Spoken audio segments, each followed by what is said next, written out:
La tension électrique et les lois associées, le pouvoir du générateur à mettre en mouvement des charges électriques est appelé ça. Tension électrique, son unité s'exprime en volts.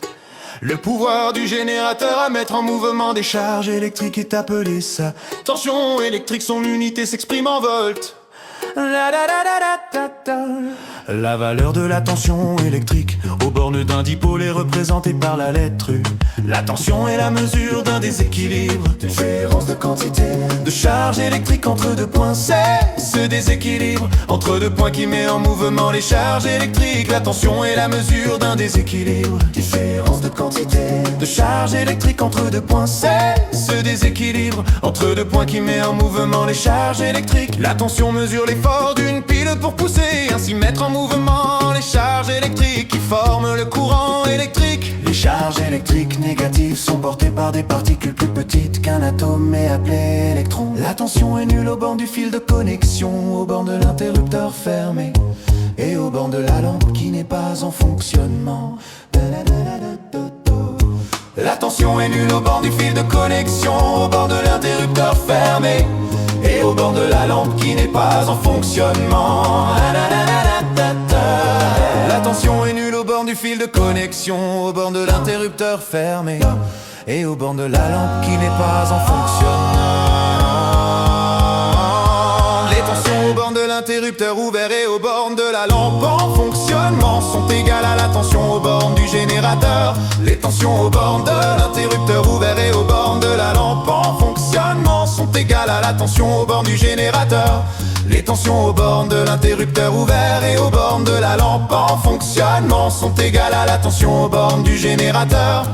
La tension est toujours nulle aux bornes des fils de connexion et la tension n'est jamais nulle aux bornes du générateur. La tension est toujours nulle aux bornes des fils de connexion et la tension n'est jamais nulle aux bornes du générateur. La tension est toujours nulle aux bornes des fils de connexion et la tension n'est jamais nulle aux bornes du générateur. Comme un générateur à deux bornes, on doit dire la tension électrique aux bornes du générateur. La tension nominale, c'est la tension sous laquelle doit être alimenté un dipôle récepteur pour fonctionner correctement. Si la tension qui l'alimente est supérieure à cette valeur, le récepteur grille les tensions noniales.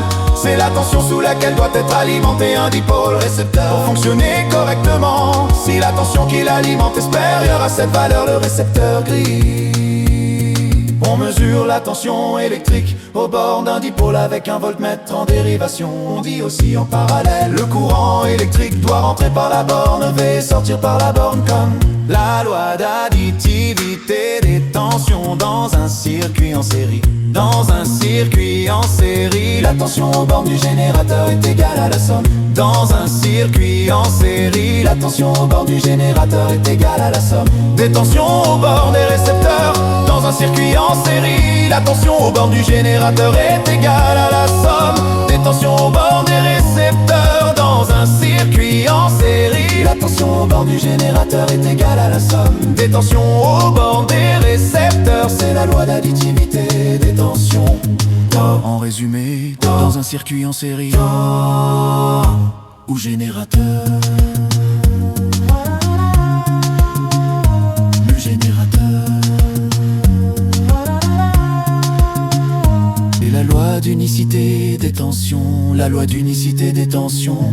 Dans un circuit en dérivation, la tension au bord du générateur est égale à la tension au bord des branches secondaires. C'est la loi d'unicité des tensions. La branche principale est celle qui contient le générateur. Dans un circuit en dérivation, la tension au bord du générateur est égale à la tension au bord des branches secondaires. C'est la loi d'unicité des tensions. La branche principale est celle qui contient le générateur. Dans un circuit en dérivation, la tension au bord du générateur est égale à la tension au bord des branches secondaires. C'est la loi d'unicité des tensions. La branche principale est celle qui contient le générateur.